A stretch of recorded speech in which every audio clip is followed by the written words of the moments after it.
Hi, my name is Nick. I have an idea for a story. I want to be a writer, and this is where I'll be writing.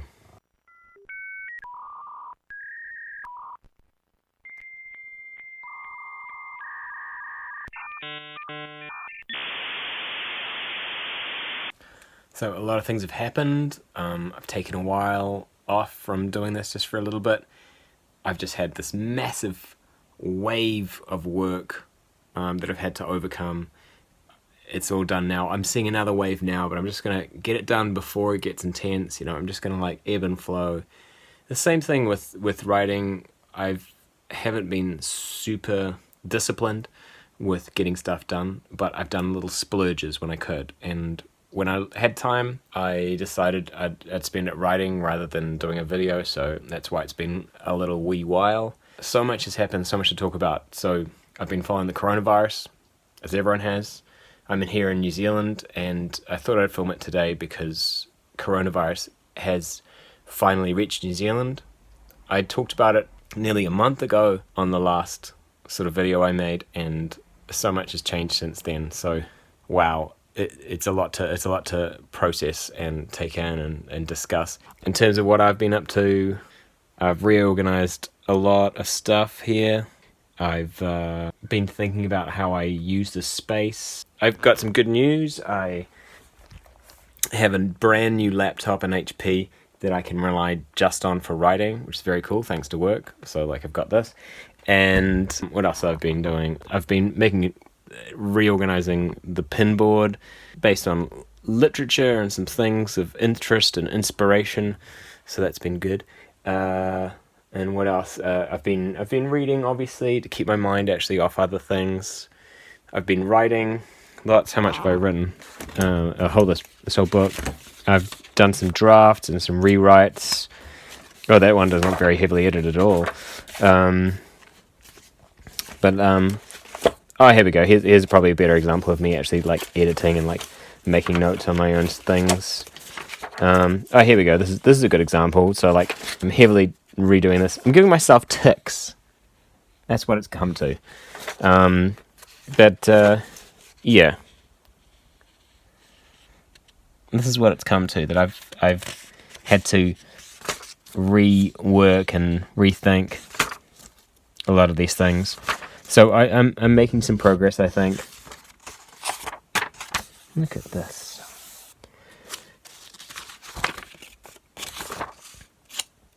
Stop telling, just show.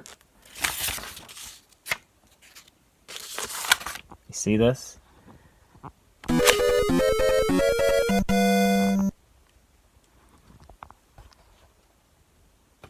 Well, it's like I said, it's been a while. Heaps of things have happened. I thought about filming this a week ago, and then waves of work came down upon me, and I needed to reschedule, and I needed a bit of a break, and then I had a little bit of time up my sleeves as it would happen, and I used that writing rather than filming and editing and everything else. I still want to make these. I still want to tell people what's up and how I'm feeling and what I'm doing and how I'm getting along.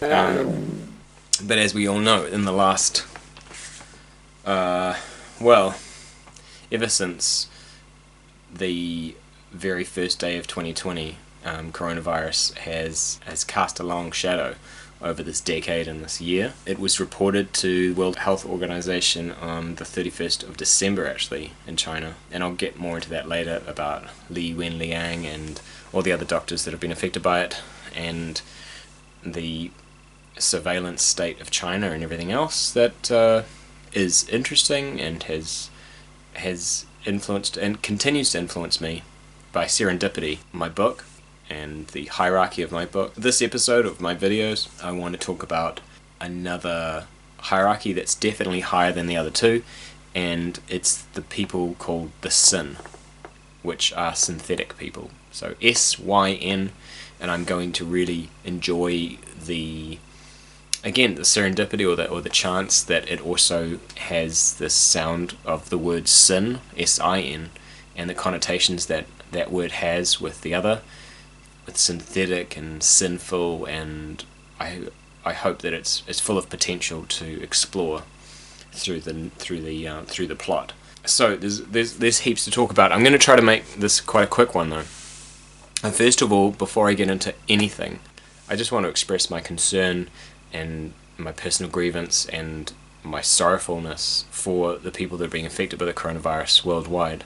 I have to admit, when I first heard the news in January, late January, when I started hearing it on the radio when I woke up in this room, I first of all was not worried at all about it. I just thought it was this interesting thing, and then it was spread, and at that point it was Wuhan, and I like many people were just like, well, that's what you get when you have a wet market and you treat animals like that, or you eat bats and everything else. And I have a love-hate relationship with China. I have had many Chinese friends or people that have gone to the region, people that have lived there. It's part of their heritage, it's part of their background or their ethnicity. There's a lot of people that are part Chinese in New Zealand due to the gold rushes in the 18th century. And I've had an interesting relationship with China. I've had a lot of my best students in art be Chinese as well, and I would hate for anyone to think that I'm necessarily anti-Chinese. I'm not. I feel as if the Chinese government has had a negative impact on the planet though. I think that their approach using surveillance techniques, and even before that with Mao's little red book, they should not be congratulated for that contribution to worldwide culture. Having said that though, I think that the culture of China itself is an amazingly complex and interesting story to tell. You'll have to excuse me, this is going to be a fairly informal video for all intents and purposes. Mainly because I have actually been a little bit sick, and at first I was actually kind of worried I had the coronavirus, to be perfectly honest with you. So again, it's sort of like this weird coincidence. I'm eating Chinese food right now. I'm drinking some Japanese beer. I'm not sure why that's relevant, but I really like Asahi, so cheers. I'm no longer sick, so cheers. This will be so much better with sushi. Like I said, it's going to be fairly informal. Okay? Because it's been a hell of a week. So, if it's alright with you, I'm going to be reading from something that I've written. So, first of all, yeah, I thought I actually was going to require some help with writing this, and earlier in the week, I contacted my brother, my older brother, and who's written a little bit of short stories himself and self-published a book actually of decent short stories, and I had a talk with him, and I met up with him nearly, 6 months ago. We went out for a beer in Wellington. We had a talk, and I talked to him about this book, and we talked to him about another book, and the other book we discussed was going to be a Chinese migrant who came in the gold rush to Queenstown in New Zealand for one of the many gold rushes that were in New Zealand, in Arrowtown. So New Zealanders will know where that is. And the general idea for the book was that this young Chinese man, Yang, finds out that he can detect gold or gold ore when he has opium. He talks to a Māori elder, he meets some early whalers, miners, prostitutes. It's kind of like a western, but down in the South Island of New Zealand. So we got talking to that, and we plan to write that together next year. But I said, well, I'd really like to get this other idea for a book out of the way first, which is called The Worship Pyramid. And I explained to him what that idea was. And he got excited, and he said, oh, that sounds pretty interesting. Maybe we should write that one together. So in the last 3 days, I've been sort of debilitating and thinking and debating with myself whether or not we do that together. And I finally decided that it would probably be best not to. And for no other reason than I think it's just one of those things that I'm just going to have to do myself. It's my own little journey. I've seen that weird mountainside that's kind of like a triangle. It's kind of like a pyramid. And I'm just going to do it myself. I phoned him last night and actually had a really good talk. And he says he's gonna edit the book. He's got no qualms about just doing that. He likes the story. He likes the idea. I sent him a chapter, which I thought was chapter 19. I really believe in numbers. I've gone mental. I think I believe in numerology. I'm feeling very attracted to the numbers 3, 6, 9, 13, not 16, and 19. I don't know why. But so I said, I've got to track him one of those. Not chapter 1, because that would make too much sense to send him chapter 1, the opening chapter. So I sent him chapter 19. And he's edited it. God bless him, he's like fixed my passive, active voice, all that kind of stuff that I don't even really know about, to be honest. But he's not spelling, but grammar stuff that I have no idea about. So thank you, Simon, my brother Simon, and that's actually part of my impetus to write this in a year. Because if I can write it in a year, then I can write this next one with my brother next year. And I think a year is a good time for a book, considering all the stuff I got on my plate. I got a busy job, I got a busy life, I got a busy family, and I'm just going to try to get it out in a year. And I think from all those pages I showed you, you can see I'm well on my way. I've got nothing to worry about not finishing within a year. Yeah, I'm a massive fan of Black Mirror, set in future scenarios, and I just finished watching this amazing movie called Interstellar with Matthew McConaughey. Out of this world. Literally. Really good. Wow. When I first came to Wellington, someone suggested that we go out and watch it. Actually, it was a new friend at work, and I didn't go. I don't know why. It was in 2014, because we moved to... 2014. We moved down from Auckland, and I should have gone to see it, because it was beautiful. The way... At the end, the space travel is really about inner travel. It's actually, he's the ghost, or the poltergeist, or whatever you want to say, of his daughter's room, and he's trying to communicate through that, and he travels all this way to become a being that can communicate through time and space. It's a beautiful movie. I can't recommend that one enough. It's hard sci-fi. It's not for everyone. There's no aliens. There are robots. They're unconventional robots. There is space travel, but there's no fights. It's the kind of sci-fi that Stephen Hawking would love. I was just thinking about things I liked. But so I'm a massive fan of Black Mirror. And the interesting thing about that whole series, it's all based in the near future. In the near future is when you don't need to bother getting new costumes, new backgrounds, this, that, and the other thing. You basically have... It's lazy, isn't it? Because you can set things up so easily and just give someone a cell phone and some other things and then make a technological near-future sci-fi out of it, like Black Mirror. And I was thinking that if mine was ever made into a film, God forbid, or a series on Netflix, God willing, it would actually be quite easy in places because it relies on so much existing technology, or placing it in period pieces. But a lot of those ones are quite easy to do, like one's 1950s Russia would just basically just cover everything with snow and make sure everyone's wearing furs. And 1960s America, well, I don't know, that could be hard. And 1986 in Yorkshire goth scene, which would be fun, but not hard and not expensive. Going back to the big thing that's here is that I want to talk about the coronavirus. I've been interested in being influenced by Chinese culture and social control and surveillance and everything else and where we're heading as a civilization anyway, as part of my book. And China is increasingly becoming the culmination of all of those fears and nightmares that we have in these near future scenarios, or sci-fis or dystopian set science fiction.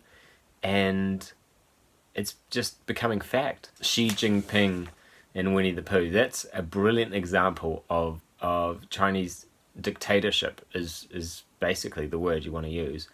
when you have someone who tries to outlaw the imagery of Winnie the Pooh because they themselves look too much like it. He's got a natural affinity for poo-ness. I think if he knew what was good for his political career, he'd just go with it. He'd just welcome it. So I'm not a fan of Xi Jinping, but who is outside of China? And if they were outside of China, of course they wouldn't be, because they would have left because of him. I just watched a documentary about the Muslim population in China and how they disappear overnight with masked police, and they go to detention centers which basically re-educate them. I mean, you can't get any more sci-fi than that. In these re-education centers where they learn to love the Chinese government and become new citizens and everything else. I mean, oh my God, it writes itself. I'm not sure. It's reality outstripping fiction in some places, and I have seriously thought a couple of times that the most interesting and controversial thing to do would be to write a book about China as it's occurring right now. It's stranger than fiction. Fact is stranger than fiction in that country. I'm not completely naive about what occurs over there. I think I've got a pretty good idea.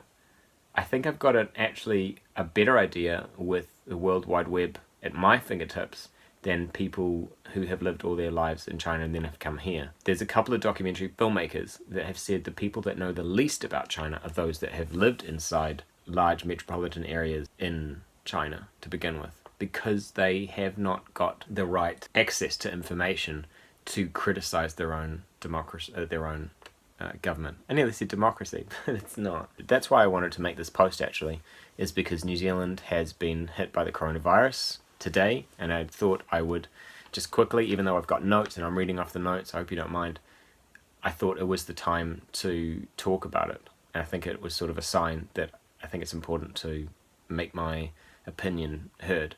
So the virus is currently affecting still mainly mainland China, in Wuhan, which is the epicenter, but let's not call it an epidemic or a pandemic. I mean, I don't know, let's just have everyone calm down, because Chinese workers make our plastics. So let's just everyone just calm down, because if we call it an epidemic, God knows what will happen. It's like the same as the stock market. Don't call it a crash. Easy does it. You know, I don't know. It's ridiculous. And I don't know why they keep on saying mainland China. Mainland China. Where else is China? Oh yeah, those delicious little islands off Japan, or those strange little islands that China has made in the Japanese and Javanese Sea. These little islands that have been created, and they're called China. And Taiwan, is that part of China? And Tibet, is that part of China? And what else? Oh, Hong Kong? Hong Kong! Yeah, that's a whole other chapter. Borneo is another interesting place that China is trying to say that it's theirs, or half of theirs. And Penan people, the native people of Borneo, are basically being ousted and replaced by the Han Chinese. Let's remember that everything that's happening in China is all about making sure that one genetic racial identity, one ethnic identity, which is the Han, totally dominates. But yeah, I'm getting quite negative on this. So it's spreading to Japan, unfortunately, due to the Diamond Princess, or how the Diamond Princess was handled. Effectively creating an incubation experiment for the whole world to behold and criticize, and then let the people off, and they just walked onto public transport. It baffles the mind, the decisions of governments and lawmakers. And they've said some ridiculous things. The World Health Organization said something pathetic the other day. They said, oh, well, we can't stop international flights between these countries because that's how we're getting health officials and nurses and doctors and healthcare providers there. What, on domestic flights? You can't just... I mean, if you said it was a pandemic or an epidemic, you'd be fine. But instead, no. Let's everyone calm down. Let's have the domestic flights. Something else that's happening in New Zealand right now, which may actually be related to the first coronavirus actually coming to this country, is the fact that all of the universities have said, oh, whoa, hang on, we got to think about this, because if we don't let our Chinese students come, we're going to be out of billions of dollars because we've overinvested in one country sending their students to us. Because there's not enough universities in China for them, or for whatever reason. It's complicated. And again, on an individual basis, I don't blame the people. It's the system. It's systematic. Of course, like anything else in New Zealand, there's a loophole, and everyone's just going to turn a blind eye and say, oh yeah, but they're inside the law, so it's fine. Yeah, but they could be bringing a virus here. Go figure. So they say, we'll just go between two countries. So it'll go from China to, I don't know, Brazil, or I don't know, Switzerland, or somewhere weird, or any other country in the Pacific perhaps, and then they can come to New Zealand, and that's fine.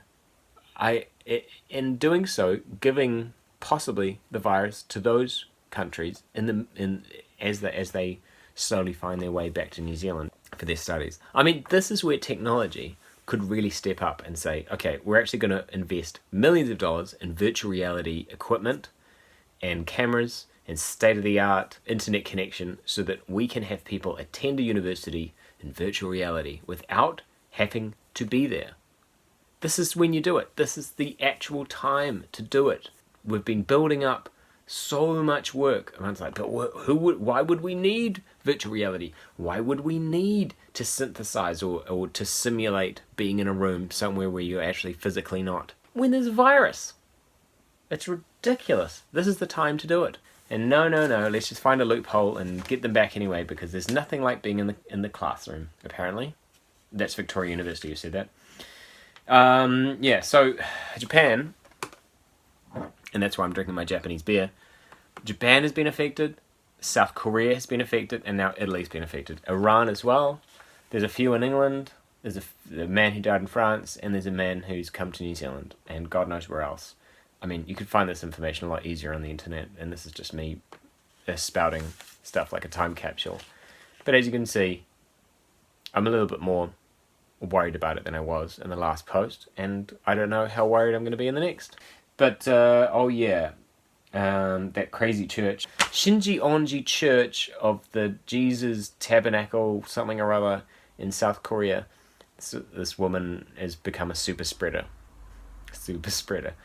and has given it to her whole congregation. So I want to express my personal grievance to the people of China and the people of Wuhan and the people of South Korea. It's not your fault. It's the terrible thing that's happened. It's fucking horrible, terrible, and frightening. You have every right to be freaking out. And yet all authorities have just kept on saying, whoa there, horsey. Slow down. Don't worry. Easy does it. Doesn't matter. It's okay. It's insane. So, Xi Jinping, Communist Party. And I know I'm a capitalist pig. I know I have taken full advantage of a system like this, that I'm inside. I'm not socialist at all. I'm not communist at all. I think communism sucks, and it's never a good idea to control people. But I will say this about communism. It really helps you control a virus. There are drones following people. There's AI-assisted surveillance that knows when people haven't taken the exact time that they're legally supposed to be in quarantine in China. It is assisting them to keep it under control, because with that many people, it's amazing it hasn't just wiped out everyone, to be perfectly honest. What worries me is somehow it's got out to South Korea and Japan, and even I think the fastest internet connections on the planet are actually in South Korea and Japan. I'm not sure why, but Japan and South Korea have nearly twice the internet speed of in America, unless of course you're in some sort of military industrial complex base. The organization and the control of people in China may give people a false promise of how easily the coronavirus is contained, and that is another area of concern. What happens then is that people think that it's easily contained, and it's not, because their own experience is what's happened in China, where you have drones following people and everyone is captured on hundreds of cameras on every street that know where you're from, what your age is, you're facially recognized, and also worryingly what your ethnicity is, which is always weird in China, I find, because they're very concerned about that. And when you get anything dangerous in China, I don't know if many people know this, but there's a QR code that's put on the blade of the axe. If you have anything that's dangerous and you're in a public space, it's usually chained to the floor. Does that strike you as odd?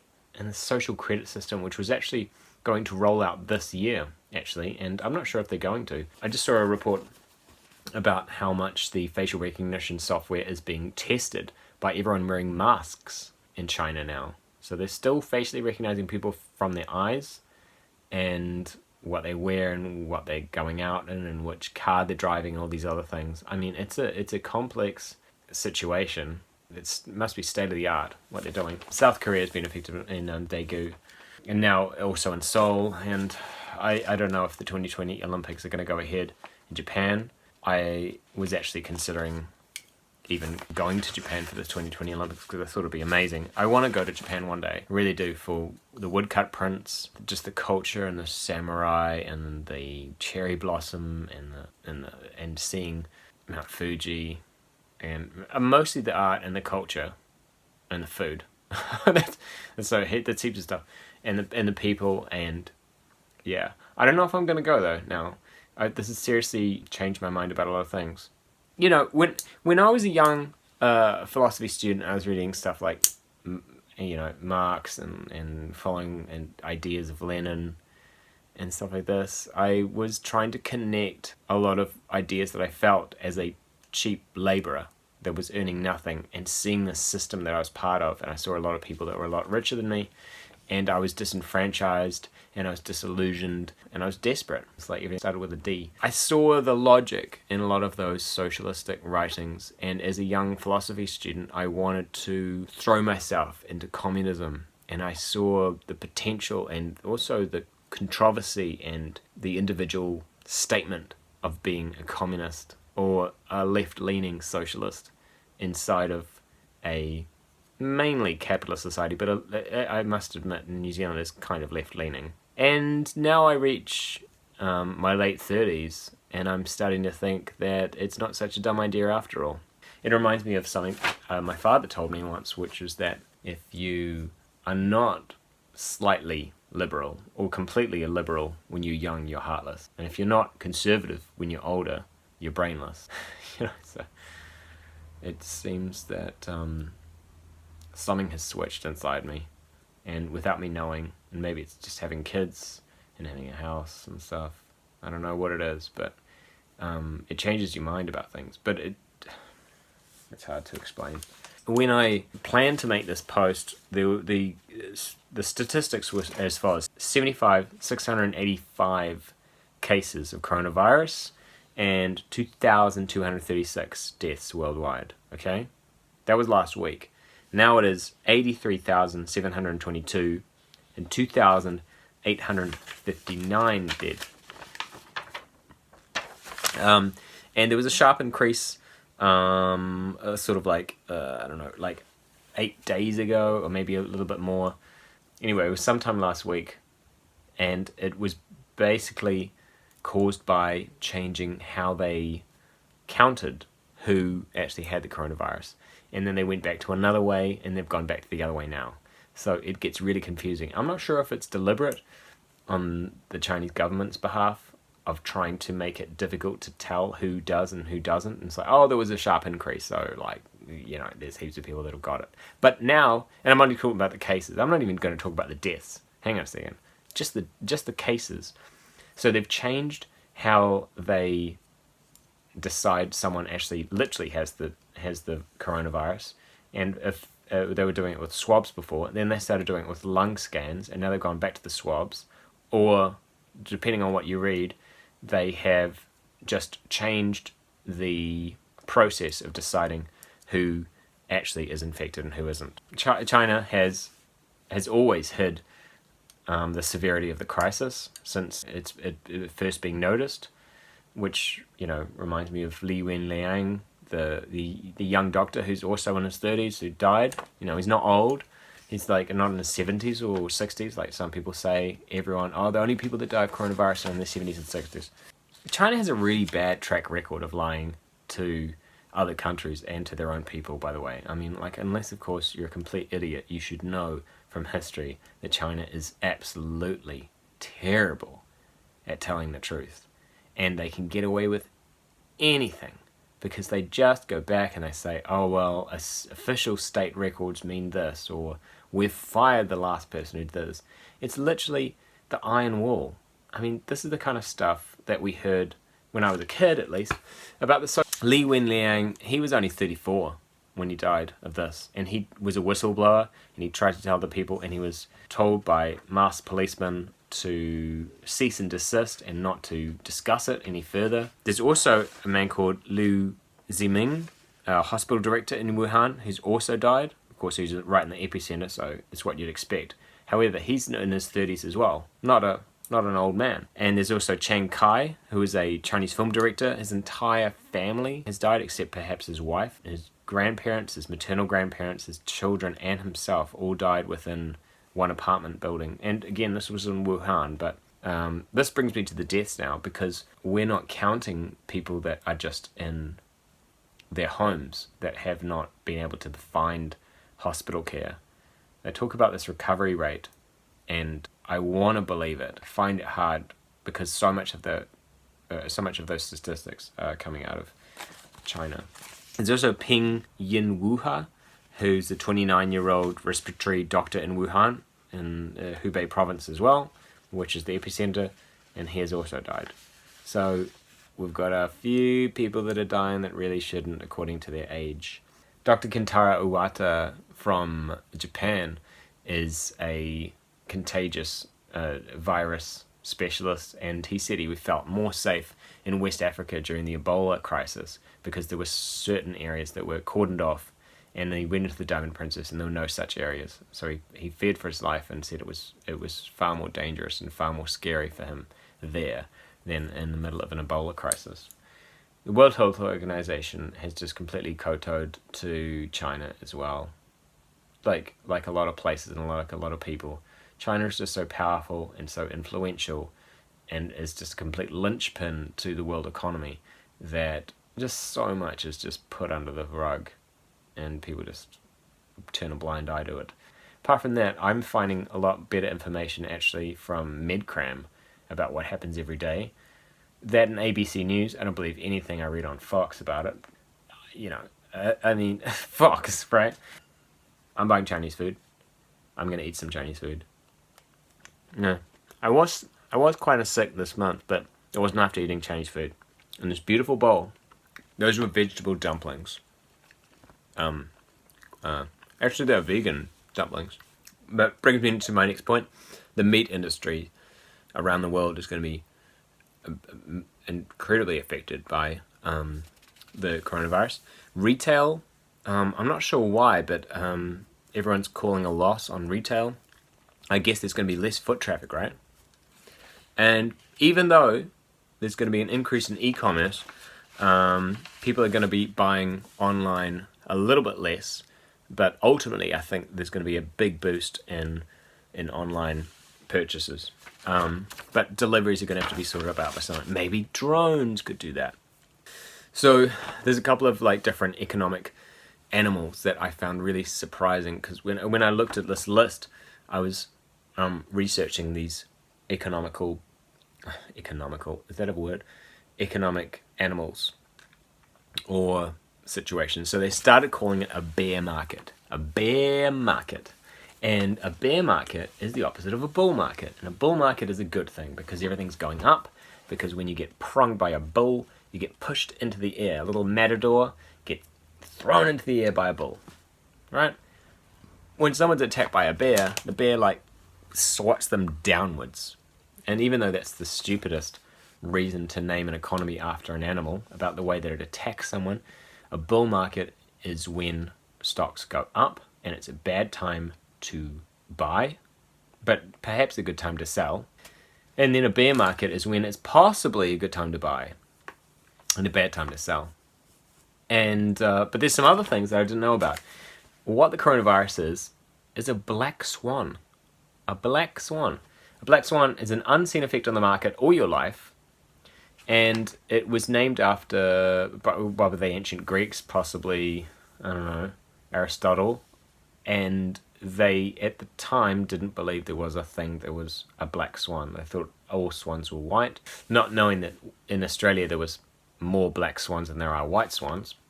And it's an unforeseen circumstance that affects the world markets all your life.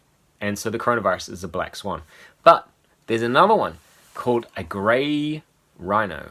Yeah, a grey rhino. There's white rhinos, there's black rhinos, but all rhinos are actually grey, which is not what everyone's talking about, which is kind of the point. It's kind of like the elephant in the room, because it is kind of a elephantine animal, sort of. It's big, it's grey, it's an African mammal. And a grey rhino, it's actually written, the terminology was made up by Michelle Wooker, who's written a book about it, and about its phenomenon in economics. She looked up rhinos, black rhinos, said that they're grey. She looked up white rhinos, saw that they were grey also. They're all grey, no one seems to be talking about it. And a grey rhino in the economic sense is something that's coming towards you, it's gonna hit you soon, and it's very obvious and no one's talking about it. Oh, she says this. I think this she talks about black swans in the book first. In 2007, black swans were all anyone could talk about. It provided a very convenient explanation for the financial crisis. I think this black swan image captivated people because animals are very good at crystallizing our emotions. That's why Aesop's fables are so powerful. So it's basically obvious dangers coming towards you.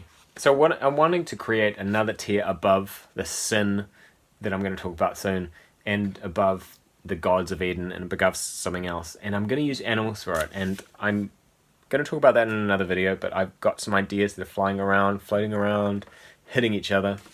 I feel as if a big grey rhino for the world right now is the environmental impact of eating meat, the environmental impact of not being aware of how much we're wasting and affecting our environment, and the rate we're doing it. Another grey rhino is automation and trusting too much in this beautiful revolution that's going to change everything and save everything.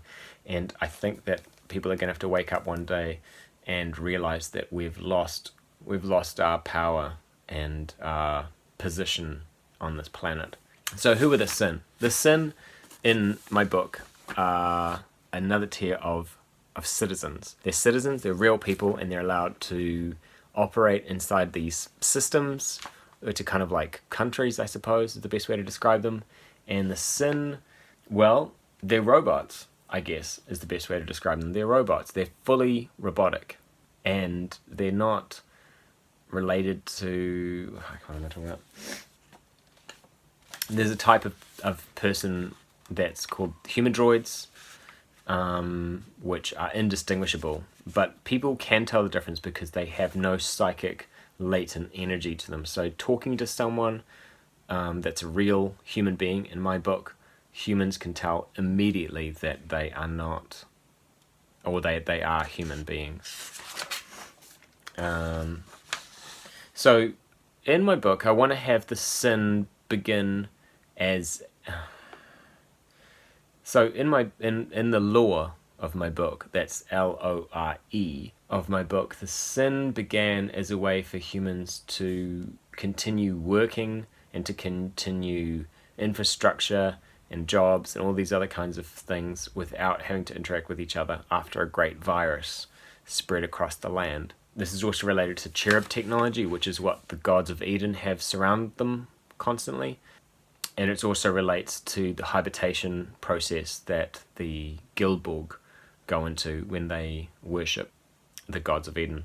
And so people in the lore in the history of my book, there's a certain point in history when people would possess a sin, and the sin would walk and talk and interact and do business deals and all these other kinds of things, kind of like an avatar, but instead of using cyberspace, they use real space for it. And that's how the sin began. But at the same time, independent sin would also be operating in communities and systems and having jobs and holding down things and independently being made and getting promotions all by themselves, even though they're far stronger and faster and smarter than humans. And all of this led to an imagined war, which I'm just going to constantly just vaguely refer to as something called the Silent War. And I'm not sure what happened in the Silent War, I haven't decided yet, but it's some sort of mystical moment in time that's important as well. And this is also related to another point, which is called the revolution of the individual, or the revolution of the self. I'm not sure what I'm going to call it. The revolution of the self, the revolution of the individual.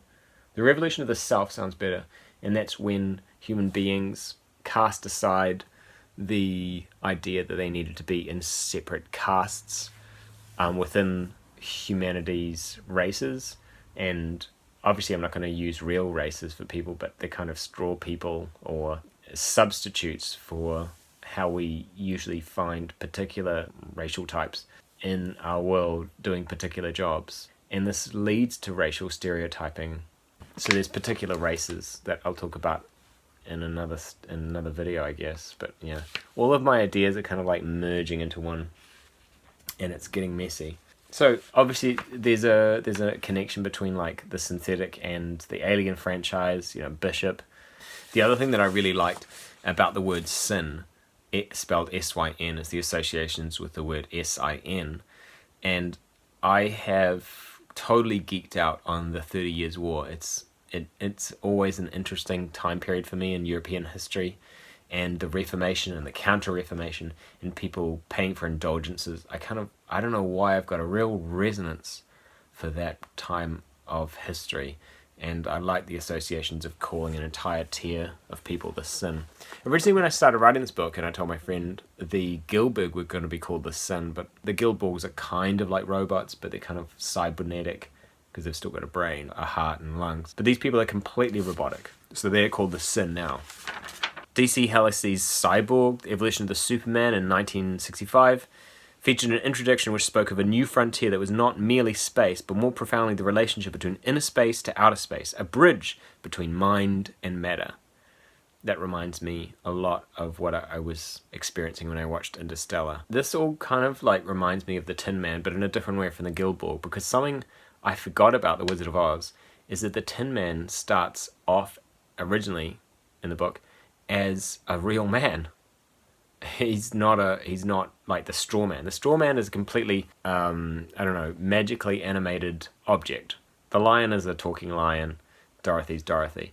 But the Tin Man's weird because he starts off as a real dude. He's in love with this girl, and he's going to marry this girl, and it's all about the heart and love and everything else.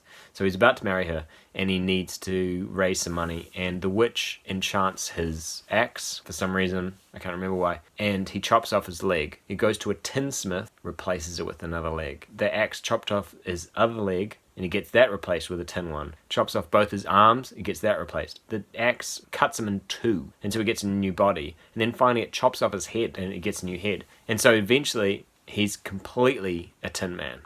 And sometimes I feel like that about our slow rate of lack of control and the grey rhino effect of automation slowly coming. It's like, oh, we can't do that anymore. We can't do that anymore. We've left that to AI. We've left this to AI. Before you know it, everything will be run by AI. And it's that fear of the future that I'm really sort of playing with and trying to raise awareness of, I guess, with this character type called the Sin, because they operate completely in parallel with the humans of Earth trying to take their jobs. They're in competition for the same jobs, but they are 100% synthetic. So if a cyborg is a fictional or hypothetical person whose physical abilities are extended beyond normal human limitations by mechanical elements built into the body. And then in my book, I'm really talking about robots and artificial intelligence, or robots connected through their own form of prayer and communication with a common collectively shared intelligence, which when you think about it is pretty scary if you had a whole lot of people that can read each other's minds. I don't know how powerful to make these beings. I've already started writing about them. The word robot actually comes from I think it's a Slavic word or a Czech word, Czechoslovakia, and the word robota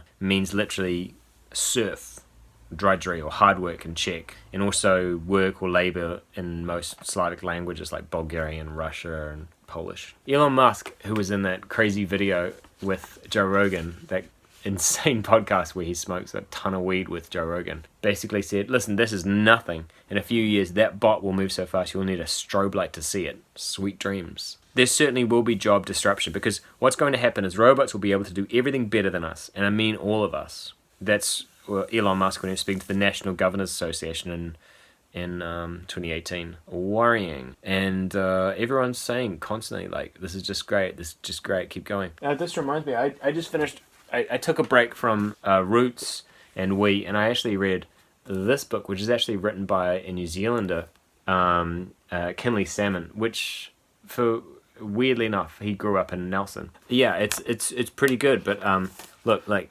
honestly, like, it feels like about a third of it is just footnotes. Yeah, it's pretty well written. I mean, it's quite evenly spaced. It's not like super duper difficult to get through. So, yeah, a good read, but very, very positive of what we can do. And the last chapter is said, like, is called "It's Up to Us." It's up to us is like the last sort of like chapter, and it's basically like, you know, we're in control. We can change things. It's very, very rose-tinted glasses for that guy. I mean, there's so many ways of looking at it.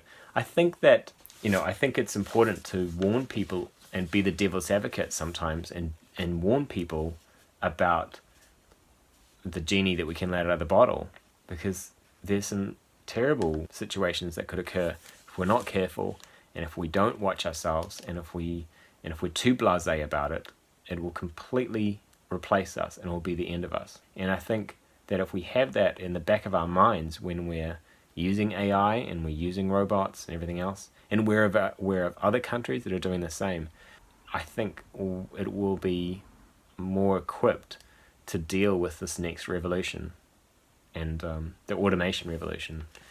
But as soon as robots can manufacture themselves, it's good night, as Elon Musk says. But Vladimir Putin predicted the country winning in artificial intelligence will be the ruler of the world. He's calling it how it is. God knows what's happening in Russia, though, eh? AI is the fundamental risk to the existence of human civilization in a way that car accidents, airplane crashes, faulty drugs, or bad food were not. They were harmful to a set of individuals within society, of course, but they were not harmful to society as a whole. And that's Yudowski, is an American AI researcher. He says this: "Who are we to constrain the path of things smarter than us? They will create something in the future. We don't know what it will be, but it will be very worthwhile. We shouldn't stand in the way of that." Shit. Sam Harris, he's an American author and neuroscientist. He's like a total Superman. I like his attitude towards religion. It's pretty refreshing. He's a bit like, Richard Dawkins a bit, but kind of a bit more savvy, a bit more up with the plain technology. So Harris says that this kind of superintelligence is not only possible, but actually inevitable. Once we build something as smart as us, it could start improving itself in ways we can't even imagine. One day, AI might start looking at us the way we look at ants, easily brushed aside if our interests don't align with those of the machines. Also, I can't not mention Nick Bostrom. Nick Bostrom's a Swedish philosopher and general brainiac. He works at the University of Oxford. He's known for his work on existential risk, existential crisis, anthropic principle, human enhancement ethics, superintelligence, AI, robots taking over humanity, that kind of thing. Before the prospect of an intelligence explosion, we humans are like small children playing with a bomb. We have little idea when the detonation will occur, though if we hold the device to our ear, we can hear a faint ticking sound. Whoa. The cover of that book, which that's taken from, is this mad-eyed pen and ink picture of this owl. The owl is the subject of the book's opening parable. A group of sparrows are building their nests. "We're so small and weak," tweets one. "Imagine how easy life would be if we had an owl who could help us build our nests." There is a general twittering agreement amongst the sparrows, and an owl could defend the sparrows. Yes, it could look after their old and their young. It could allow them to live a life of leisure and prosperity. With these fantasies in mind, the sparrows can hardly contain their excitement and fly off in search of a swivel-headed savior who will transform their existence. Uh-oh, here comes the owl. Yeah, I mean, like, another thing that people are always worried about is outsourcing as well, which is one step away from AI, really. But it's basically giving these terrible jobs to people from another part of the world. Outsourcing is a business practice in which services or job functions are farmed out to a third party. An information technology and outsourcing initiative with a technology provider can involve a range of operations from the entirety of the IT function to discrete, easily defined components. This is by Luc Dormel There's no doubt that artificial intelligence and other cutting-edge technologies are going to change the face of employment as we know it. According to one famous study, 47% of currently existing jobs in the United States are at high risk of potential automation in the coming decades. Notwithstanding truck drivers, which are already on the way out, apparently 2020 was going to be the year for the rollout of a significant amount of Google-driven trucks. But there's this map. I went to this conference once on education, and the first thing they showed us was this map of the United States of America where truck driving was the top profession. And they said, start worrying now, because look at this map, and look at the technology that is just around the corner. So, how many jobs are going to be replaced by AI? Lawyers is one. And I, for one, can't wait for that to happen. Bank managers would be good. Oh yeah, bank managers. You want people for lawyers that are completely neutral, that just know the law, that can access the database that is the law and represent it to someone. Totally bipartisan, totally neutral, and totally factual. I mean, maybe the judge. Ooh, the judge being AI. That's scary. So, the sin episode. So, I got interested in writing about the sin and wanting to do this particular video when I listened to a couple of podcasts about bots on Twitter. And bots are not real people. They are automated artificial intelligence things.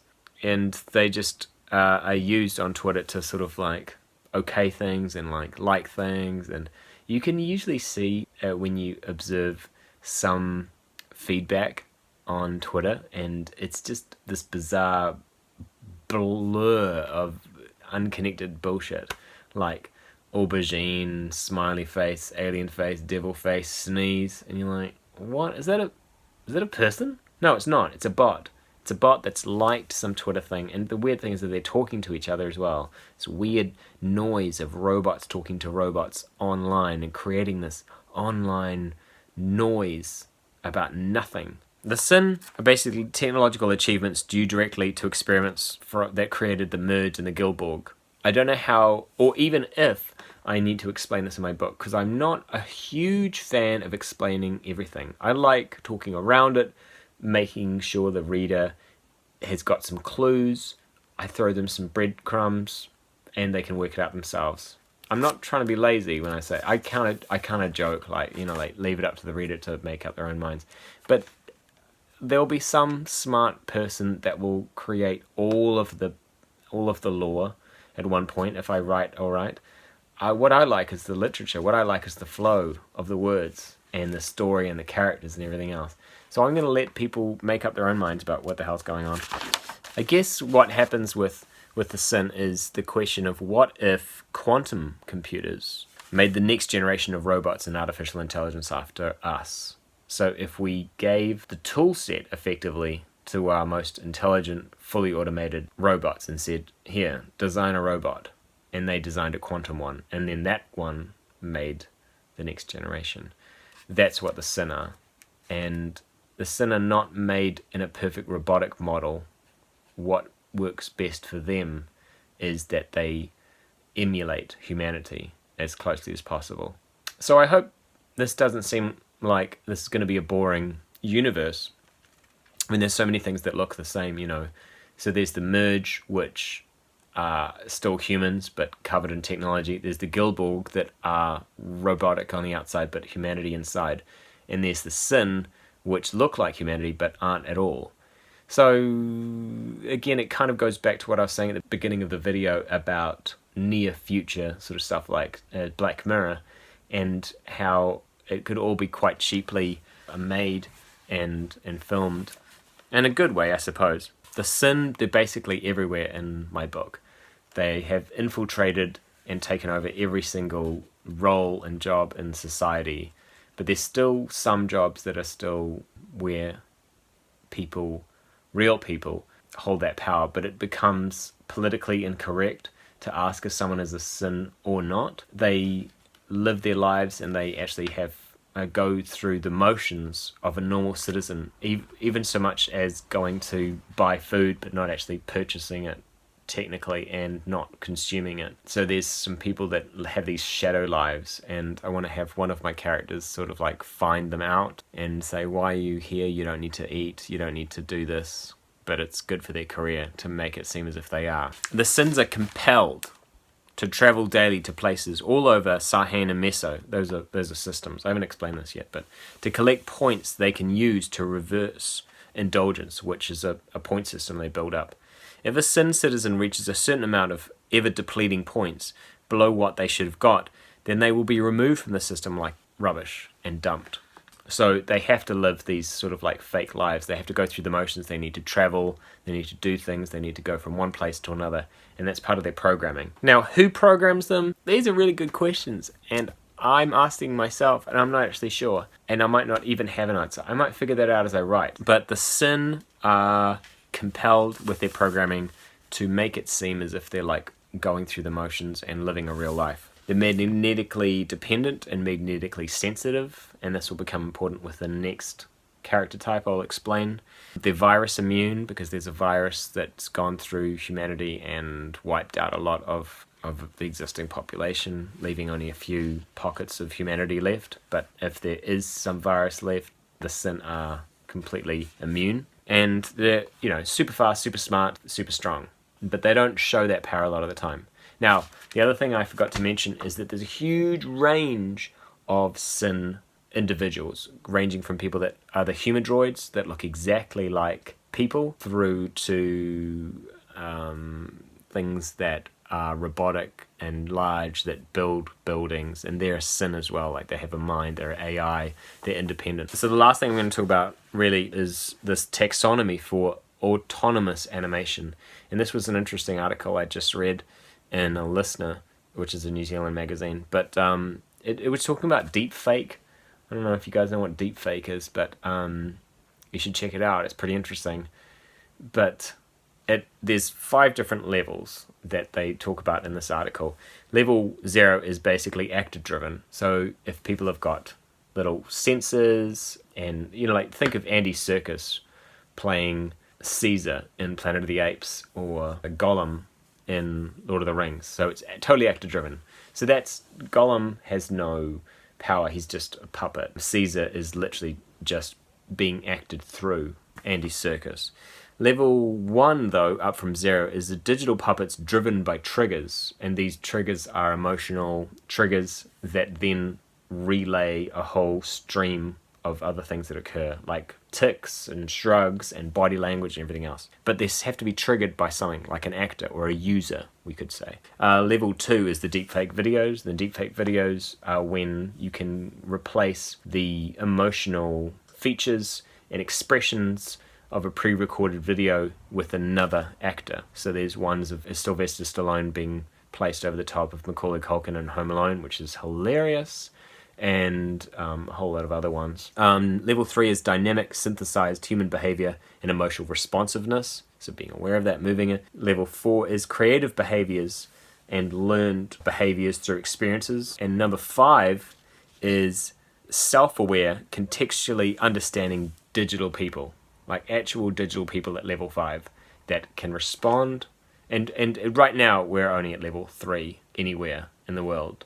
And even then, the level 3 is not very impressive, to be honest, for what I've seen. Of what I've seen, like, there's probably a lot of stuff that's hidden away. But strong semantic and contextual understanding of their own actions. So we're talking about people that know what they're going to say, how it's going to be construed and understood by people, and expressing that. Now, this is all just on a screen. This is animation.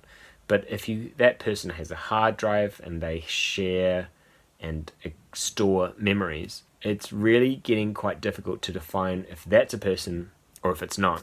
It could certainly be an online presence, like I was talking about those bots on Twitter. So the storyline, so what I'm writing right now, as you can see from the footage before, I have actually written quite a bit, and I'm feeling quite proud of myself for the amount. I feel as if I'm not that far away from writing a book, and I think it's realistic that I could actually get this book written in a year, which is great. So the Sin operate a level above the Guildborg, which is totally creative slaves, and the Merge, which are blind modem people. And the interesting thing that I want to play with the Sin is that they are totally robotic, but they treat the Merge like crap, even though they are real people. So there's a switch around. The citizens of Earth are one tier above, so you are slightly higher in your standing, in your social standing, than a robotic person. But that doesn't mean, especially in the time that my book is set, because there's a lot of changes going along, there's another revolution occurring, a lot of people are starting to question the ways that things happen. This is post the revolution of the South and post the Silent Wars, so there's a lot of things that are changing. People feel as if they don't have to stay in racially segregated jobs anymore, so things are changing, and some of that is the rights of Sin to hold positions of power in different types of jobs in society. So times are changing. That's the most interesting time to set a book. I hate the sci-fis when it's like the system was this and the empire said this, and it's like it's way more interesting if it's the empire's breaking down, or that there's the barbarians of the wall. That's when you want to write a book. That's when you want to have a movie, not when everything's hunky-dory. The Sin are there, and they're indistinguishable from people as humadroids, strong, smart, and fast, but they can't let that on because it's politically incorrect to identify them or ask someone if they're real or not. It's kind of insulting. So the idea for my characters for the Sin at this stage is that there is going to be a hidden character that is in fact a Sin that everyone thinks is a god. And one of the Guildborg, who's the main character, 981, actually grows to fall in love with this character and follows him and worships him and venerates him and all the rest of the stuff. Basically, the big question in the story is whether she knows that he's not real, and she's not real as well because she's only a Guildborg, so it's a real human brain, real human heart, real human lungs, but she doesn't have a body, and she finds it interesting to watch this person who's like this amazing dancer and this amazing singer and poet and writer, and he can do all these amazing things, and he doesn't need to rely on Guildborg to do it. And so he is questioning the role of the Guildborg, who are these creative beings that export creativity and beautiful items and thoughts and ideas, as long as they abide by the rules and regulations of the state that created them. And so it's heavily censored. No inspiration there. That's not even subtle, is it? So that wraps it up. I'm really glad that I got through that. This is a really important tier. I'm sorry to go on about the coronavirus. It is something that I am quite worried about, especially today as it's reached New Zealand's shores, despite every country's efforts to contain it and to maintain the outbreak. But I think it was inevitable. I don't know. I'm kind of in two minds about being really nihilistic about it and being overly concerned as a father about it. I don't know how I feel about it, to be honest. I guess it's only statistics in a paper right now, and I'm trying not to believe everything I see on the internet, like usual.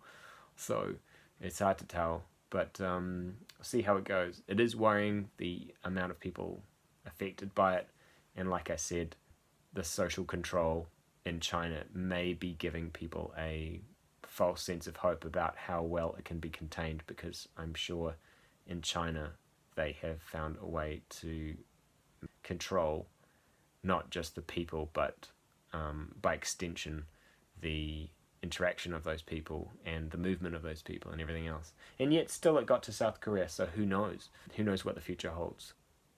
It's so hard to express how I feel about it. I'm worried about it, and I seem like I'm laughing, and I don't mean it to be insulting. I guess because I'm nervous. I don't know. I've just got to write it, I suppose. I guess I can't be my own psychologist and look at every single move that I make and try to analyze it, because I'll just slow down. I'm quite interested in just like moving forward and writing, and I'm kind of on a pace now that I'm quite proud of, and I want to keep it up. I think what I'll need to do next is see how much I've written already and see how much more I need to write and sort of like fill up the gaps, because I've worked very sporadically. I don't know if I've actually got 20 whatever chapters, or perhaps if I condense it, I might have more. I might have more than that, but maybe it's not really a story. It's just a whole bunch of crazy short stories within this weird universe. So yeah, I'm looking forward to just continuing writing and seeing what else I can get out of this, and I'm hoping that the future is bright and not depressing, and that I just hope there's some good news around the corner